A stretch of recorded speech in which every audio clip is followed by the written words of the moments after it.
Hello semuanya. Kembali lagi di video Harry Potter series, dimana aku akan baca dan komentar tentang buku Harry Potter. Dan kali ini aku bakal baca buku Harry Potter dan Tawanan Azkaban chapter ke-8. Ya. Jadi kemarin kita udah masuk chapter 7, dimana itu Harry sama teman-temannya untuk pertama kalinya latihan pelajaran pertahanan terhadap ilmu hitam, praktek langsung dan ikut kelasnya Profesor Lupin untuk pertama kalinya nih. Nah, gimana lagi kelanjutannya? Kita langsung mulai aja. Chapter 8, Kaburnya si Nyonya Gemuk. Dalam waktu singkat, pertahanan terhadap ilmu hitam menjadi pelajaran favorit bagi semua anak. Hanya Draco Malfoy dan geng Slytherinnya yang bicara buruk tentang Profesor Lupin. "Lihat jubahnya," bisik Malfoy keras-keras kalau Profesor Lupin lewat. "Caranya berpakaian seperti peri rumah kami." Tetapi anak-anak lain tak peduli dan tak keberatan jubah Profesor Lupin lusuh dan bertambal. Pelajaran-pelajarannya yang berikut sama menariknya dengan yang pertama. Setelah Boggart, mereka belajar tentang Redcap, topi merah, makhluk jahat seperti goblin yang bersembunyi di tempat-tempat pertumpahan darah, di ruang-ruang bawah tanah kastil, dan lubang-lubang di medan perang, menunggu kesempatan memukul orang-orang yang tersesat dengan gada. Dari Redcap mereka maju ke Kappa, penghuni air mengerikan yang tampangnya seperti monyet bersisik. Dengan tangan berselaput seperti kaki bebek, gatal ingin mencekik siapa saja yang tanpa sengaja mengarungi kolamnya. Harry hanya berharap dia bisa sesenang itu dalam pelajaran-pelajarannya yang lain. Yang paling parah pelajaran ramuan.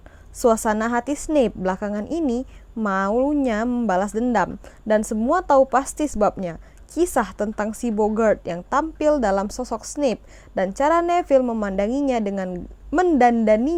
dengan gaun neneknya menyebar cepat sekali di sekolah. Snape tidak menganggapnya lucu, matanya berkilat berbahaya setiap kali nama Profesor Lupin disebut, dan dia mendera Neville lebih berat dari sebelumnya.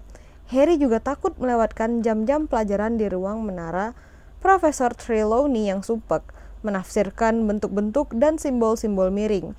Harry berusaha mengabaikan bagaimana mata besar Profesor Trelawney digenangi air mata setiap kali memandangnya. Harry tak bisa menyukai Profesor Trelawney, meskipun sebagian besar anak bersikap hormat nyaris memuja guru ramalan ini. Parvati Patil dan Lavender Brown punya kebiasaan baru menyambangi ruang menara Profesor Trelawney saat makan siang dan selalu kembali dengan tampang superior menyebalkan, seakan mereka tahu hal-hal yang tidak diketahui anak-anak lain. Mereka juga mulai merendahkan suara setiap kali bicara dengan Harry, seakan Harry sudah akan meninggal. Tak seorang pun benar-benar menyukai pemeliharaan satwa gaib yang setelah pelajaran pertama yang super seru berubah menjadi sangat membosankan.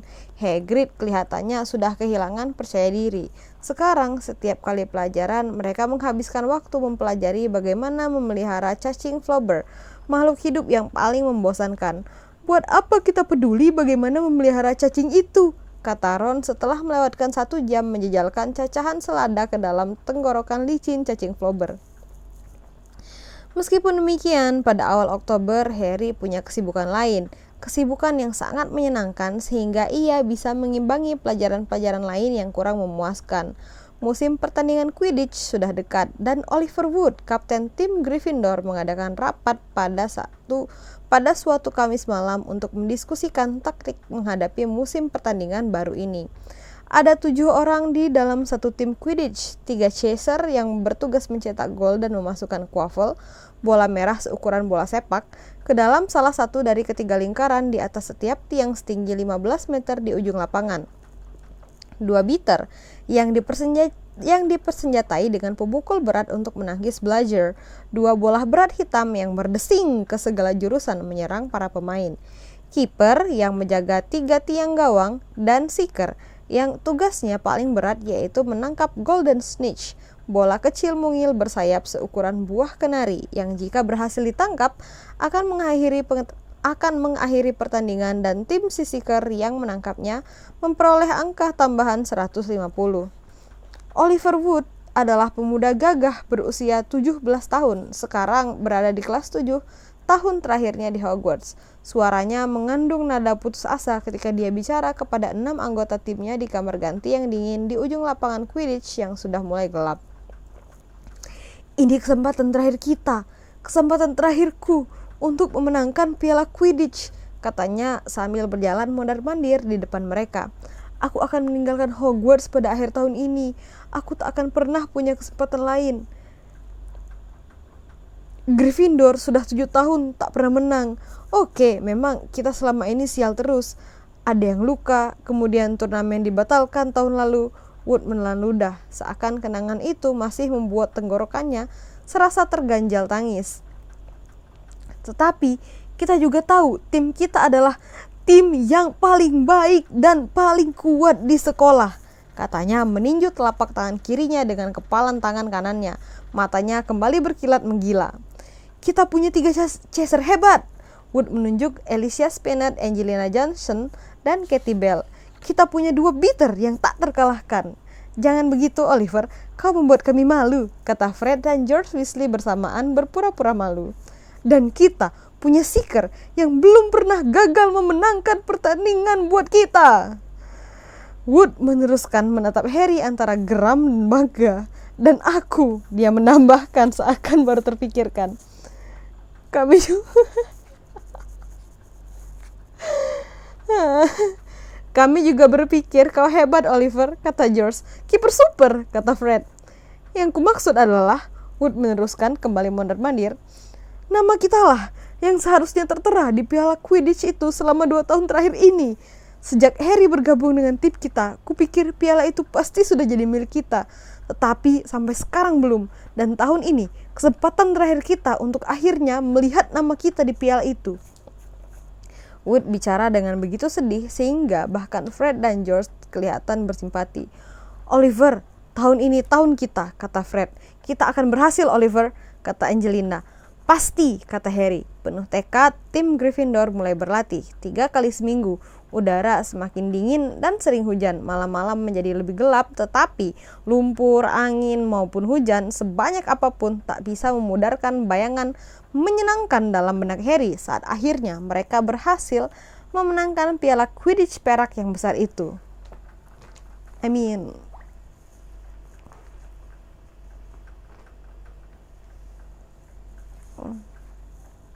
Sampai mana tadi?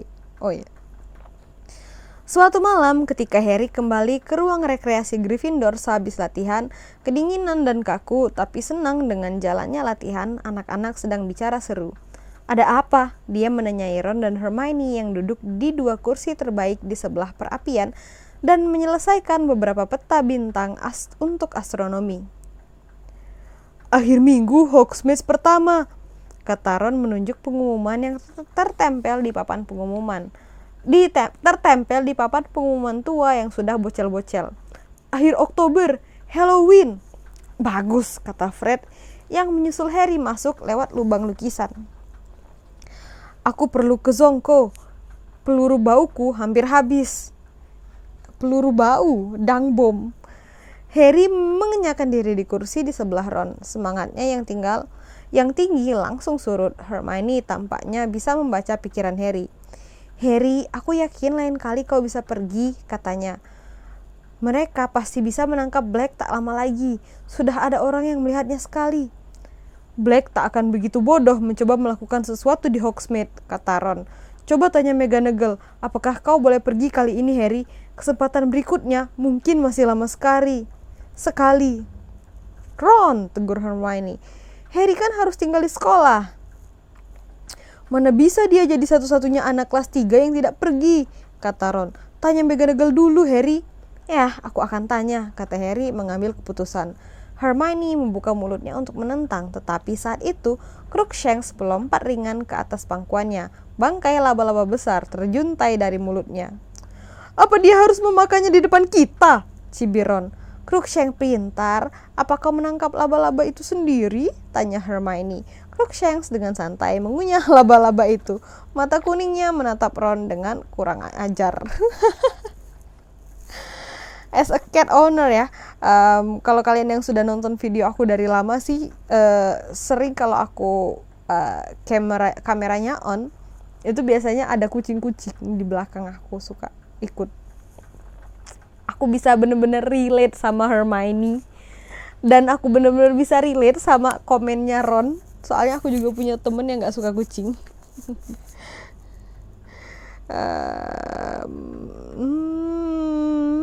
Mana ya? Jaga agar dia tetap di situ, kata Ron jengkel, kembali menghadapi peta bintangnya. Scabbers tidur di dalam tasku. Harry menguap. Dia sudah ingin tidur, tetapi masih harus menyelesaikan peta bintangnya. Dia menarik tasnya, mengeluarkan perkamen, tinta, dan pena bulu, lalu mulai bekerja. Kau boleh menyalin punyaku kalau mau, kata Ron menamai bintang terakhirnya dengan banyak hiasan dan mendorong petanya ke arah Harry. Hermione yang tidak setuju contoh-mencontoh mengerutkan bibir tapi tidak mengatakan apa-apa. Crookshanks masih memandang Ron tanpa kedip, mengibaskan ujung ekornya yang berbulu lebat. Kemudian tanpa terduga dia menyerang. Oi! Ron berteriak menyambar tasnya ketika Crookshanks membenamkan 4 set cakar tajam ke tas itu dan mulai mencakar-cakar dengan liar. Pergi kau kucing goblok! Ron mencoba menarik tasnya dari Crookshanks, tetapi kucing itu bertahan, mendesis-desis dan mencakar-cakar. Ron, jangan lukai dia, jerit Hermione. Semua anak sekarang menonton. Ron mengayunkan tasnya berputar-putar. Crookshanks masih bertahan menempel dan Scabbers melayang terlontar keluar. Tangkap kucing itu! Teriak Ron ketika Crookshanks melepaskan diri dari tas, melompat ke atas meja dan mengejar Scabbers yang ketakutan. George Weasley menyergap Crookshanks tetapi luput. Scabbers melesat menerobos 20 pasang kaki dan meluncur ke bawah lemari laci tua. Crookshanks berhenti, mendekam dengan kakinya yang bengkok dan mulai meraih-raih marah dengan kaki depannya. Ron dan Hermione bergegas mendatangi. Hermione menyambar Crookshanks pada perutnya dan menggendongnya pergi. Ron menelungkup dan dengan susah payah menarik keluar Scabbers pada ekornya. Lihat nih, katanya berang kepada Hermione menggoyangkan Scabbers di depannya. Dia cuma tinggal kulit dan tulang. Jauhkan kucingmu dari dia. Crookshanks tidak mengerti perbuatannya itu salah, kata Hermione. Suaranya bergetar. Semua kucing mengejar tikus, Ron. Ada yang aneh dengan kucing itu, kata Ron yang berusaha membujuk Scabbers yang memberontak panik agar mau masuk ke dalam sakunya. Dia mendengar aku bilang soal Scabbers ada di dalam tasku. Omong kosong, kata Hermione tidak sabar. Crookshanks bisa mengendusnya, Ron. Kalau tidak, mana mungkin dia. Kucing itu benci sekali pada Scabbers, kata Ron, tidak mempedulikan kerumunan anak-anak yang mulai terkikik geli. Scabbers yang lebih dulu ada di sini dan dia sakit. Ron meninggalkan ruang rekreasi dan lenyap menaiki tangga menuju kamar anak laki-laki. Ron masih marah pada Hermione esok harinya. Dia nyaris tak bicara kepada Hermione sepanjang pelajaran herbologi, meskipun dia, Harry dan Hermione menangani Puffapot, sejenis kacang polong yang sama. Puffapot. Bagaimana Scabbers? Hermione bertanya takut-takut sementara mereka memetik kacang polong. Gambuk merah jambu dari tanaman-tanaman itu, mengupasnya dan memasukkan kacang-kacang polongnya yang berkilauan ke dalam ember kayu. Dia sembunyi di kaki tempat tidurku, gemetaran, kata Ron berang. Lemparannya ke ember luput dan kacangnya bertebaran di lantai rumah kaca. Hati-hati Weasley, hati-hati, teriak Profesor Sprout ketika kacang-kacang itu mekar menjadi bunga di depan mata mereka. Berikutnya pelajaran transfigurasi. Harry yang sudah bertekad akan bertanya kepada Profesor McGonagall seusai pelajaran apakah dia boleh pergi ke Hogsmeade bersama teman-temannya, bergabung dengan antrian di depan kelasnya, mencoba memutuskan bagaimana sebaiknya dia mendesak Profesor McGonagall nanti. Lavender Brown sedang menangis, Parvati memeluknya dan dia menjelaskan sesuatu kepada Seamus Finnegan dan Dean Thomas yang mendengarkan dengan amat serius. Ada apa Lavender? Tanya Hermione cemas ketika Harry dan Ron mendekat. Dia mendapat surat dari rumah pagi ini, Parvati berbisik. Kelincinya, Binky, mati dibunuh rubah. Oh, kata Hermione, aku ikut berduka cita Lavender. Mestinya aku sudah tahu, kata Lavender tragis. Aku tahu tanggal berapa hari ini. 16 Oktober. Hal yang sangat kau takutkan akan terjadi tanggal 16 Oktober.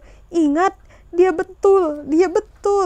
Seluruh kelas mengerubuni Lavender sekarang. Seamus menggelengkan kepala dengan serius.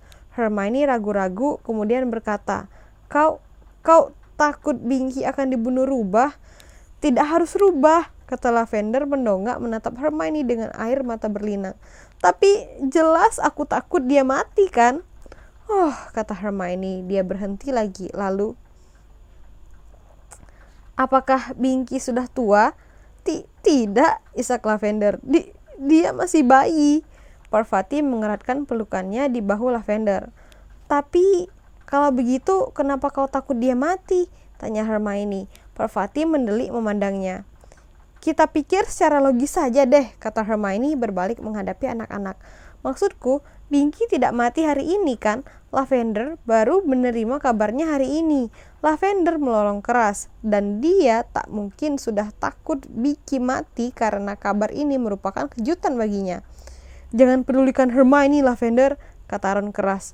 Baginya, binatang peliharaan orang lain tidak banyak artinya. Profesor McGonagall membuka pintu kelas pada saat itu. Untunglah, karena Ron dan Hermione sudah saling membelalak siap tempur. Dan ketika Harry memasuki kelas, mereka duduk di kanan kiri Harry dan tidak saling bicara sampai pelajaran usai. Harry masih belum memutuskan apa yang akan dikatakannya pada Profesor McGonagall ketika bel berbunyi pada akhir pelajaran. Tetapi ternyata Profesor McGonagall sendiri yang mengangkat topik Hogsmeade.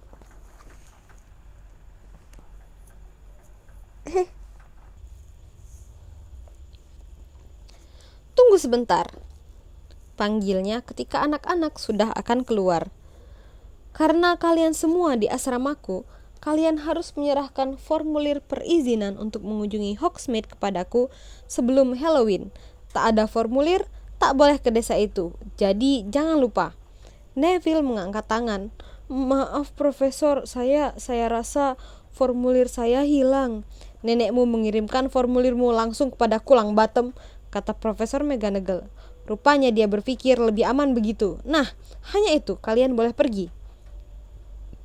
Tanya dia sekarang, desis Ron kepada Harry. Oh, tapi Hermione mau melarang, namun...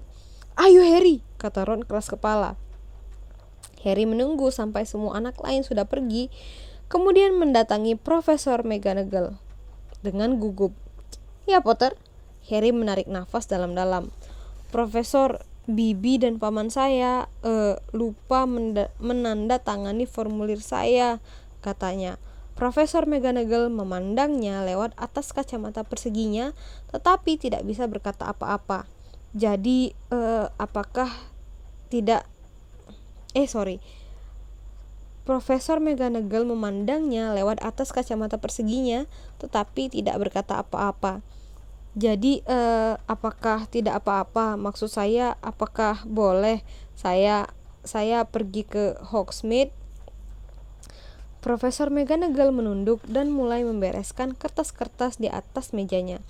Sayang sekali, Potter, katanya. Kau sudah dengar apa yang kukatakan tadi. Tidak ada formulir, tidak boleh ke desa. Begitu peraturannya. Tapi Profesor, Bibi dan paman saya, Anda tahu mereka magel. Mereka tidak paham tentang Hogwarts dan macam-macam hal lain, kata Harry sementara Ron menyemangatinya dengan mengangguk-angguk keras. Kalau Anda mengizinkan saya pergi, tapi aku tidak mengizinkan, kata Profesor McGonagall berdiri dan memasukkan tumpukan kertasnya dengan rapi ke dalam laci. Formulir ini jelas menyebutkan bahwa orang tua atau walilah yang harus memberi izin. Dia menoleh memandang Harry dengan ekspresi aneh di wajahnya. Rasa kasihankah itu? Maaf Potter, tapi itu keputusan terakhirku. Sebaiknya kau bergegas kalau kau tak mau terlambat pelajaran berikutnya. Tak ada yang bisa dilakukan. Ron mengata-ngatai Profesor McGonagall membuat Hermione sangat sebal. Hermione menampakkan ekspresi lebih baik begini dan membuat Ron semakin marah, dan Harry terpaksa menahan perasaan mendengar semua anak di kelasnya menggebu-gebu membicarakan apa yang mula-mula akan mereka lakukan begitu mereka tiba di Hogsmeade. "Masih ada pesta," kata Ron berusaha menyenangkan Harry. "Ingat kan, pesta Halloween malamnya." "Yah," kata Harry muram. "Bagus, pesta Halloween selalu asik. Tetapi akan lebih asyik kalau dia datang ke pesta itu setelah seharian di Hogsmeade bersama semua temannya." Apapun yang diucapkan temannya, tak ada yang membuatnya merasa senang, karena akan ditinggalkan sendirian. Dean Thomas yang lihai menggunakan pena bulu menawarkan diri untuk memasukkan tanda tangan Paman Vernon di formulir. Namun, karena Harry telah mengatakan kepada Profesor McGonagall bahwa formulirnya belum ditandatangani, tawaran ini tak akan berguna.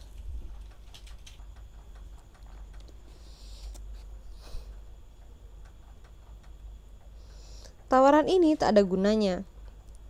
Ron setengah hati menyarankan jubah gaib, tetapi Hermione langsung memprotes usul ini dengan mengingatkan Ron bahwa Dumbledore telah memberitahu mereka bahwa Dementor bisa melihat menembus jubah gaib.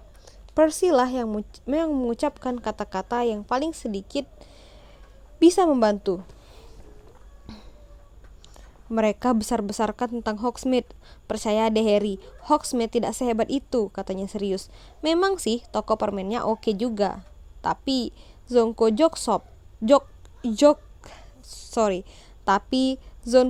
Joke Shop yang menjual barang-barang lelucon sebetulnya berbahaya. Dan ya, Shrinking Shack Gubah Jerit layak dikunjungi. Tapi Harry, selain itu, kau tak rugi apa-apa." Pada pagi hari Halloween, Harry bangun bersama yang lain dan turun untuk sarapan dengan perasaan amat tertekan. Meskipun dia berusaha bersikap wajar. "Nanti kami bawakan banyak permen dari Honeydukes," kata Hermione yang kasihan sekali pada Harry. "Iya, banyak sekali," kata Ron. Dia dan Hermione akhirnya melupakan perseteruan mereka tentang Crookshanks ketika sama-sama menghadapi kekecewaan Harry.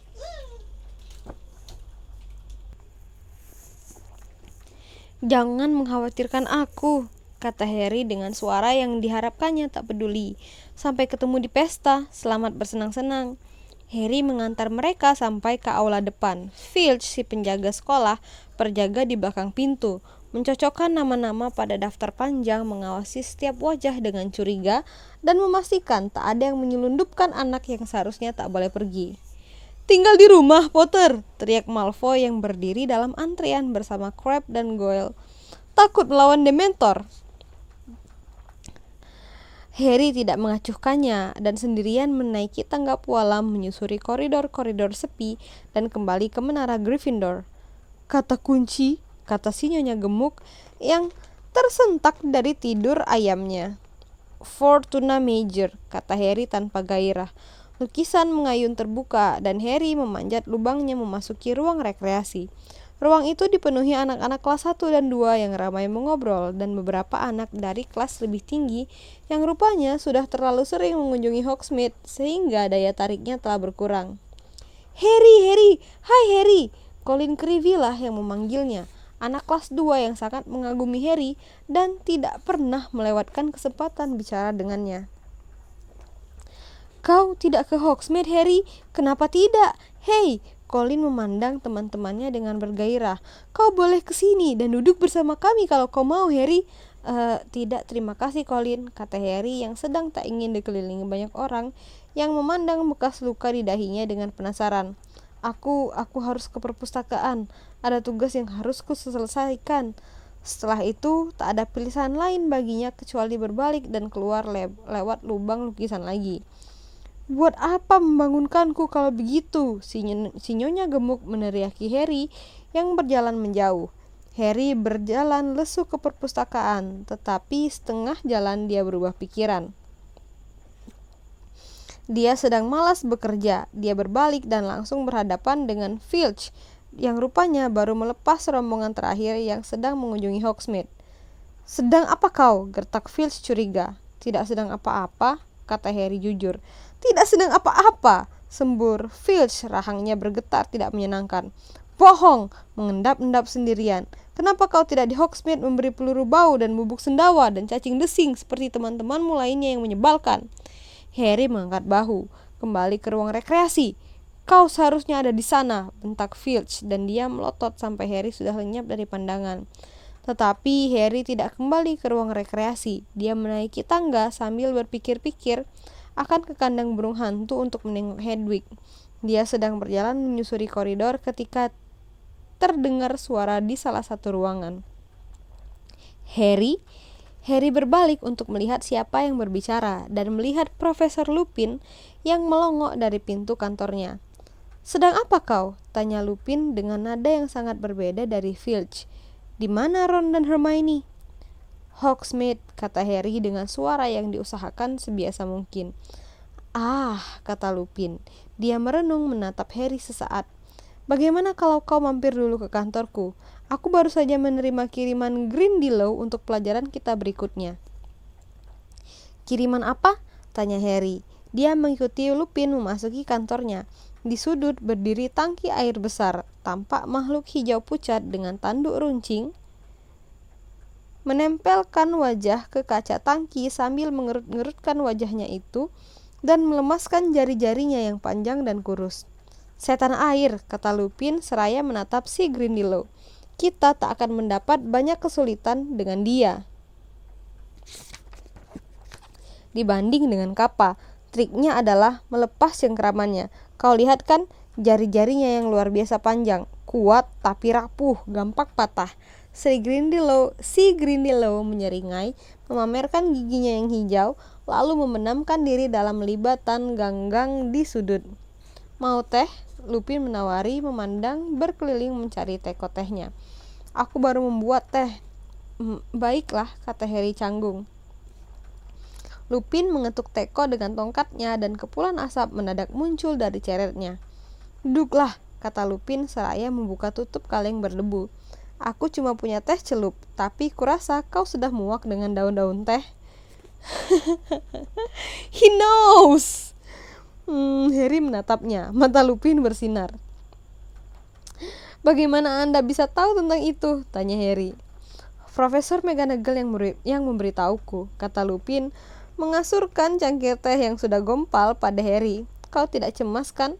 Tidak, jawab Harry. Sesaat dia berpikir akan memberitahu Lupin tentang anjing yang dilihatnya di Magnolia Crescent, tetapi akhirnya membatalkannya.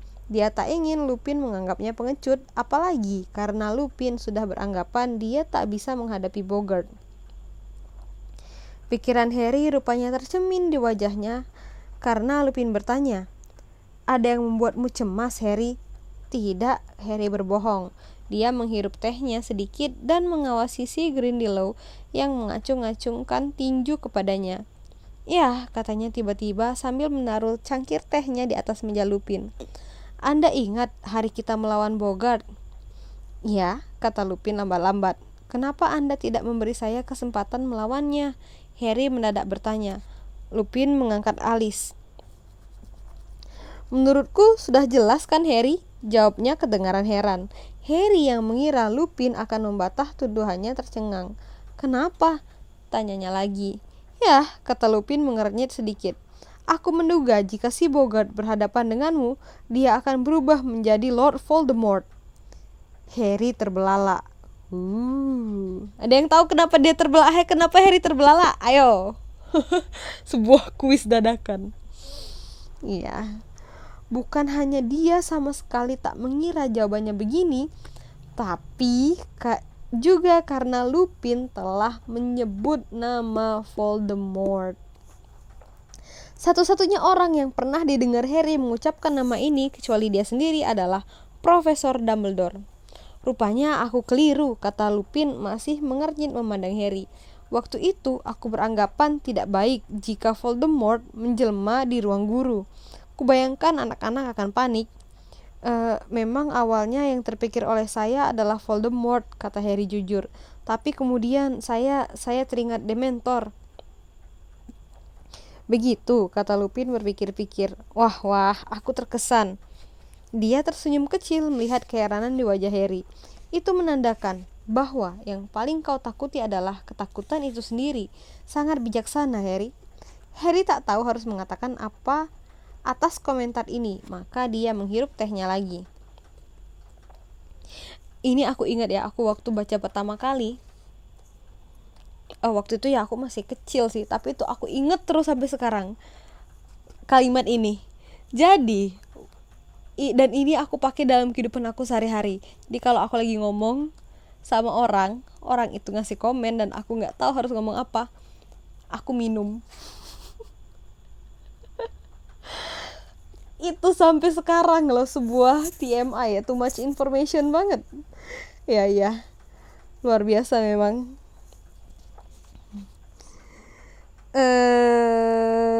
Sampai mana tadi? Jadi selama ini kau berpikir aku menganggapmu tidak cukup mampu melawan Bogart? Tanya Lupin tajam. Iya, begitulah, kata Harry. Mendadak dia merasa jauh lebih berbahagia. Profesor Lupin, Anda tahu Dementor itu? Perkataannya terpotong oleh ketukan di pintu. Masuk, seru Lupin. Pintu terbuka dan Snape masuk. Dia membawa piala yang masih mengepulkan asap dan langsung berhenti ketika melihat Harry. Mata hitamnya menyipit. Severus, kata Lupin tersenyum. Terima kasih banyak. Bisakah kau tinggalkan di meja ini? Snape meletakkan piala berasap itu di meja. Matanya menatap Harry dan Lupin bergantian. Aku baru menunjukkan Grindelwaldku kepada Harry, kata Lupin ramah sambil menunjuk tangki. Menarik sekali, kata Snape tanpa memandang tangki. Ini harus langsung diminum, Lupin. Ya, sebentar lagi, kata Lupin. Aku membuat sepanci penuh, Snape melanjutkan. Kalau kau perlu lagi, besok mungkin aku harus minum lagi. Terima kasih banyak, Severus. Sama-sama, kata Snape, tapi tatapannya tak disukai Harry. Snape mundur meninggalkan ruangan tanpa senyum dan waspada. Harry memandang piala itu dengan penasaran. Lupin tersenyum. Ramah senyum banget. Profesor Snape telah berbaik hati membuatkan ramuan untukku, katanya.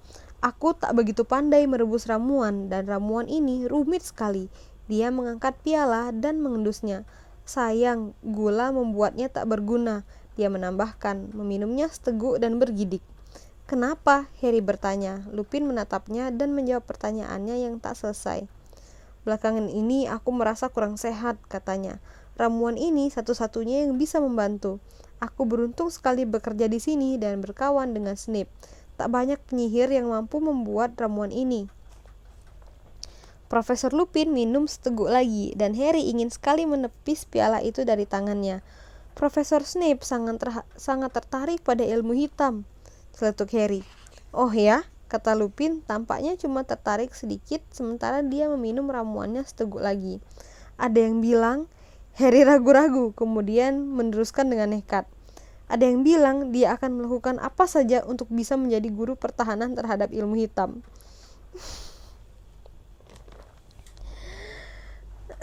Lupin menghabiskan isi pialanya dan mengerutkan wajahnya. Menjijikkan, komentarnya. Nah, Harry, aku harus kembali bekerja. Kita ketemu lagi di pesta nanti. Baiklah, kata Harry menaruh cangkir tehnya yang kosong. Piala itu masih berasap. Dan itu dia, belum habis ternyata ya, masih panjang. Minum dulu guys. Oke, aku pause. Nah, ini semuanya, kata Ron. Kami bawa sebanyak kami bisa. Permen berwarna-warni cemerlang dituang ke pangkuan Harry. Saat itu Senjahari dan Ron serta Hermione baru saja muncul di ruang rekreasi. Wajah mereka kemerahan diterpa angin dingin dan kelihatannya bahagia sekali. Trims, kata Harry memungut sebungkus kecil permen merica setan yang berwarna hitam. Seperti apa Hogsmeade? Kemana saja kalian? Kalau dari ceritanya, rupanya mereka kemana-mana. Darvis dan Banks, toko peralatan sihir Zonko's Joke Shop, dan ke tempat minum Three Broomsticks, 3 sapu. Untuk minum secangkir butterbeer panas berbuih dan masih ke banyak tempat lagi. Kantor posnya Harry, kira-kira 200 burung hantu, semua duduk di rak-rak, semuanya memakai kode warna. Tergantung maumu, berapa lama suratmu harus tiba di tempat tujuan. Honeydukes jual permen baru. Mereka membagikan gratis untuk icip-icip, dan masih ada sedikit. Lihat, kami mengira kami melihat gergasi. Betul, ada semacam makhluk di tree broomstick. Sayang sekali kami tak bisa membawakan butterbeer, betul-betul menghangatkan badan. Kau tadi ngapain? Tanya Hermione ingin tahu. Bikin PR. Tidak, jawab Harry. Lupin mengajakku minum teh di kantornya, dan kemudian Snape datang. Dia menceritakan segalanya tentang piala berasap. Mulut Ron ternganga. Lupin meminumnya? Tanyanya terperangah. Apa dia gila? Hermione melihat arlojinya. Lebih baik kita turun sekarang, 5 menit lagi pesta mulai. Mereka bergegas keluar melewati lubang lukisan, masih membicarakan Snape. Tapi kau tahu kalau dia mencoba meracuni Lupin, dia tak akan melakukannya di depan Harry. Ya, mungkin, kata Harry, ketika mereka tiba di aula depan lalu menyeberang ke aula besar. Aula itu didekorasi dengan ratusan labu kuning berisi lilin-lilin menyala. Awan-awan yang terdiri di atas kelelawar-kelelawar hidup yang berterbangan dengan pita-pita jingga menyala, yang melayang-layang melintang di langit-langit mendung seperti ular air berwarna cemerlang. Makanannya enak sekali, bahkan Hermione dan Ron yang sudah kekenyangan makan permen Honeydukes tak cukup hanya sekali mengambil semua jenis makanan yang tersaji. Harry berulang-ulang mengerling meja guru. Profesor Lupin tampak ceria dan sehat. Dia sedang bicara menggebu-gebu kepada Profesor Flitwick, guru jimat dan guna-guna yang bertubuh mungil. Harry mengalihkan pandangannya ke tempat duduk Snape. Apakah dia cuma membayangkan, atau benarkah mata Snape terarah kepada Lupin lebih sering dari sewajarnya? Pesta diakhiri dengan hiburan yang ditampilkan oleh para hantu Hogwarts. Mereka bermunculan dari dinding dan meja-meja, lalu melakukan formasi melayang. Nick, si kepala nyaris putur, si hantu Gryffindor, mendapat sambutan meriah ketika memperagakan pengalaman kepalanya sendiri yang gagal. Ketika memperagakan pemenggalan kepalanya sendiri yang gagal. Malam itu sangat menyenangkan, sehingga keriangan Harry bahkan tidak tercemar oleh Malfoy yang berteriak dari seberang ruangan ketika mereka semua meninggalkan aula. Para Dementor kirim salam hangat, Potter. Harry, Ron, dan Hermione bersama anak-anak Gryffindor lain menyusuri jalan yang sama menuju ke menara Gryffindor. Tetapi ketika mereka tiba di koridor yang di ujungnya ada lukisan si Nyonya Gemuk, tempat itu sudah penuh sesak dengan anak-anak. Kenapa tak ada yang masuk? Tanya Ron penasaran. Harry menyipitkan mata memandang melewati kepala anak-anak. Lukisan itu kelihatannya tertutup. Minggir, beri aku jalan. Terdengar suara Percy dan dia menerobos kerumunan dengan lagak penting. Kenapa macet? Masa tak ada murid yang ingat kata kuncinya? Maaf, aku ketua murid. Kemudian keheningan melanda, merambat dari anak-anak yang di depan, sehingga seluruh koridor sunyi menegangkan. Mereka mendengar Percy berkata dengan suara mendadak tajam, "Panggil Profesor Dumbledore, cepat!" Semua kepala menoleh. Mereka yang berdiri di belakang berjingkat. Ada apa? Tanya Ginny yang baru saja tiba. Saat berikutnya, Profesor Dumbledore tiba, bergegas menuju lukisan. Anak-anak Gryffindor berimpitan untuk memberinya jalan, dan Harry, Ron, dan Hermione bergerak mendekat untuk melihat ada apa. Ya ampun, seru Hermione mencengkram lengan Harry. Si Nyonya Gemuk sudah menghilang dari lukisannya yang telah disayat-sayat begitu kejam, sehingga irisan kanvasnya bertebaran di lantai. Robekan-robekan besar telah direnggutkan sampai lepas dari figuranya. Dumbledore memandang lukisan yang telah dirusak itu, dan ketika berbalik dengan muram, dia melihat Profesor McGonagall, Lupin, dan Snape bergegas mendatanginya. Kita harus mencarinya, kata Profesor Dumbledore. Profesor McGonagall, tolong cepat temui Mr. Filch dan minta dia memeriksa semua lukisan di kastil untuk mencari si Nyonya Gemuk. Kalian beruntung kalau bisa menemukannya, kata suara terkekeh. Piff si hantu jahil melayang naik turun di atas kerumunan dan tampak riang gembira seperti biasanya jika ada musibah dan ketakutan. "Apa maksudmu, Piff?" tanya Dumbledore tenang, dan cengiran Piff berkurang sedikit. Dia tak berani mempermainkan Dumbledore, maka dia ganti berkata dengan suara licin yang tak lebih baik dari kekehannya. "Malu, Yang Mulia, dia tak mau dilihat orang. Berantakan sekali. Aku melihatnya berlari menyeberangi pemandangan alam di lantai 4, Sir. Menyelinap-nyelinap di balik pepohonan, menangis terseduh-seduh," kata Piff riang. "Kasihan," dia menambahkan, tapi tak meyakinkan. "Apakah dia bilang siapa yang melakukannya?" tanya Dumbledore pelan. "Oh iya, Profesor Kepala," kata Piff dengan gaya seakan memeluk sebuah bom besar. "Dia marah sekali ketika si Nyonya Gemuk tidak mengizinkannya masuk." Piff jungkir balik dan nyengir kepada Dumbledore dari antara kakinya sendiri. "Galak benar si Sirius Black itu." Boom! Sirius Black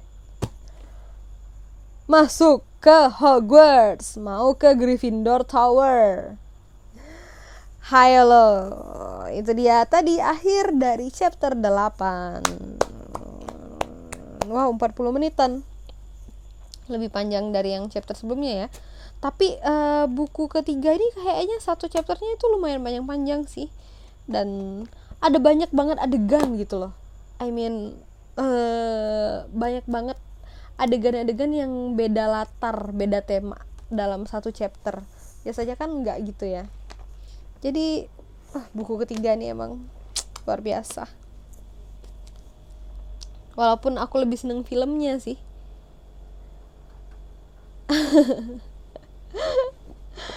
Oke, itu dia tadi Harry Potter dan Tawanan Azkaban chapter ke-8 dari aku. Buat kalian yang baru pertama kali dengar atau dengar video ini, aku udah baca buku Harry Potter dari buku yang pertama, buku yang kedua juga. Walaupun yang pertama itu masih agak berantakan ya, aku akuin banget kok, aku bacanya masih berantakan banget. Tapi semuanya itu sudah aku upload di channel YouTube ini dan sudah aku bikin playlistnya dan udah aku taruh linknya di description box. Jadi buat kalian kalau mau coba denger aja nggak apa-apa, boleh tinggal diklik linknya aja. Udah aku taruh lengkap secara berurutan dari chapter 1 sampai tamat. Thank you so much semuanya, semoga bisa segera aku upload ya ini ya. Bye bye. Thank you.